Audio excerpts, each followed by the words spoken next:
Welcome to the Madhwacharya for the Youth video series.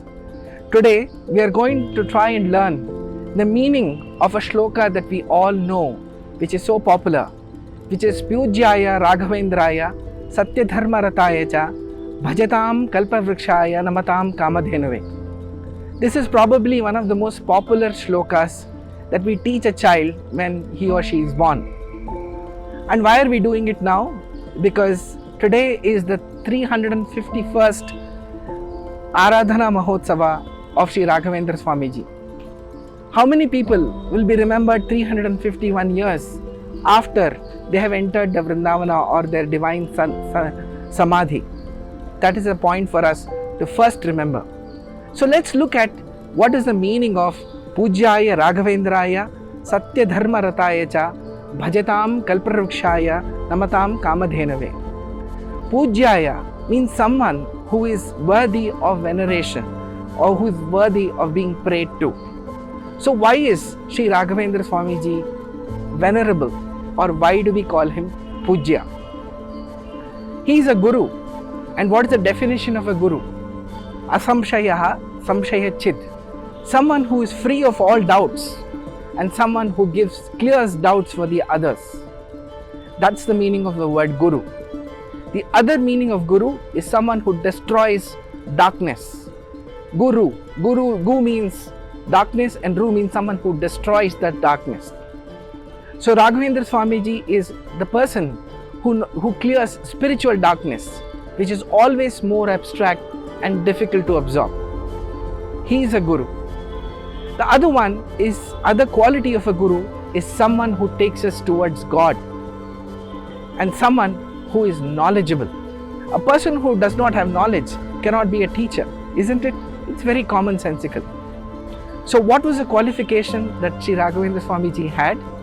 So look at his list of qualifications. We go to a doctor and then we say, what is his qualification? And we see a long list of qualifications. And we say, wow, he's a very qualified doctor. So what was Sri Raghavendra Swamiji's qualifications? And look at his list of degrees as it is mentioned in Raghavendra Mangalashtaka. So his qualifications are Salankaraka, Kavya, Nataka, Kala, Kanada, Patanjala, Trayartha, Shruti, Jaiminiya, Kavita, Sangeeta, Parangataha. So in all these different fields of Vedanta, of Vedas, of studies, of poetry, he was a Parangata, means he was an expert at the topic. He just did not have a working knowledge, but have a complete sense of understanding, and he was an expert in these fields, as it is reflected in the several granthas that he has written. So that is why we call him Poojyaya. The next one is Satyadharma ratayacha, someone who took the path of righteousness or dharma, and he did not give it up under any circumstances. Coming in the rich lineage of Sri Madhwacharya, he took up the lessons and took up the lineage further by writing commentaries on the granthas of Sri Jaitirtha, Sri Vyasaraja, and so on. And that is the beginning of the lineage. The lineage after that had such illustrious gurus as well. His guru is Sri Sudhindra Tirtha, a great scholar, and of course his guru was Sri Vijayendra Tirtha, who is himself a scholar par excellence. So he comes from a great lineage.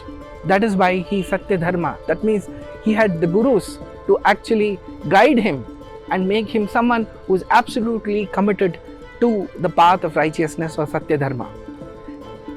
Through the earlier part of his life, he experienced an extreme amount of poverty and hunger, but never lost focus on the fact that he has to be on the path of righteousness. He has to do Gnanarjana, that is learning, and then be able to teach it to the others as a guru. He never forsake that path. It's very common for people to remain what they are, to be righteous when everything is going right for them. But imagine in a situation which is filled with poverty and hunger for not only oneself but for his family. But he and his wife and his son never forsake the path of dharma. So that is why he is called Satyadharma Rataya. The second one, the third quality is Bhajatam Kalpavrikshaya, which is saying he grants all the wishes to the people who pray to him. So is it true? Yes, all of us have had experiences when people go to Mantralaya or go to a Raghavendra Swami Vrindavana and pray to them on whatever they need, and he grants it so easily. So we may get a doubt. How does he get so much of wealth? How much does he have so much power? The Raghavendra Shloka itself tells us where he gets his sources from. Haripada Kanja Nishyevanalabdha Samasta Sampat. That means all the wealth that he gets it from being at the feet of Lord Sri Hari.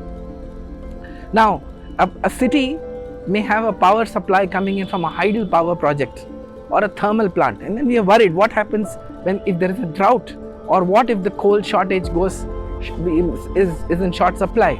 But we never worry when there's a nuclear power plant which is powering a city.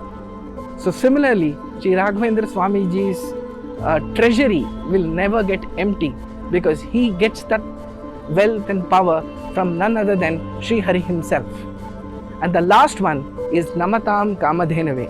That means someone who pray to him, that is Namatam, he's a kamadhinu.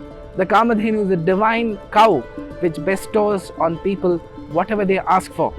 His compassion, his stories of compassion, his stories of giving are unbound, and it continues even after he has entered the Vrindavana 351 years ago. Mantralaya is one of the greatest pilgrimages of our times, where thousands of people visit every day, and on the occasion of the Raghavendra Aradhana, lakhs of people congregate across the world into several temples and mutts of Sri Raghavendra Swamiji. So on this occasion of the 351st Aradhana Mahotsava of Sri Raghavendra Swamiji, we are happy to present this short video which is talking about the meaning of a very, very nice popular shloka, Poojyaya Raghavendraya Satyadharma ratayacha, Bhajatam Kalpavrikshaya, Namatam Kamadhenave. Keep watching more such videos on the Madhwacharya for the Youth YouTube channels. Namaste.